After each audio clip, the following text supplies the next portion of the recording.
નમસ્કાર, ગોવામાં છું અને દેખાય છે એક ચર્ચ છે, બહુ જૂનું ચર્ચ છે.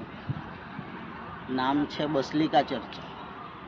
અમે ગોવામાં આવેલા છે ફરવા માટે, એટલે પૂછ્યું કે ભાઈ અહીંયા જોવાલાયક શું છે. તો એક ભાઈએ કીધું કે અહીંયા એક ચર્ચ છે જેમાં 400 વર્ષથી પણ વધારે એક જૂનું મમ્મી છે આમના ધર્મગુરુનું, અને એ મમ્મીના નખ આજે પણ વધે છે, એના વાળ આજે પણ વધે છે.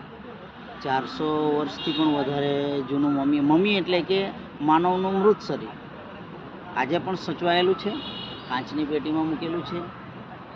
મને પણ જોવા મળ્યું. અને દર વર્ષે આ ચર્ચમાં ડિસેમ્બર મહિનાની 20 તારીખ પછી કંઈ ફંક્શન થાય છે અને ત્યારે એને ખોલવામાં આવે છે અને પબ્લિક એના દર્શન કરે છે. મમ્મી આજે પણ સચવાયેલું છે અને જે તે કન્ડિશનમાં છે. અને નખ દર વર્ષે ચેક કરે છે લોકો કે નખ વધે છે, વાળ વધે છે. Thank you.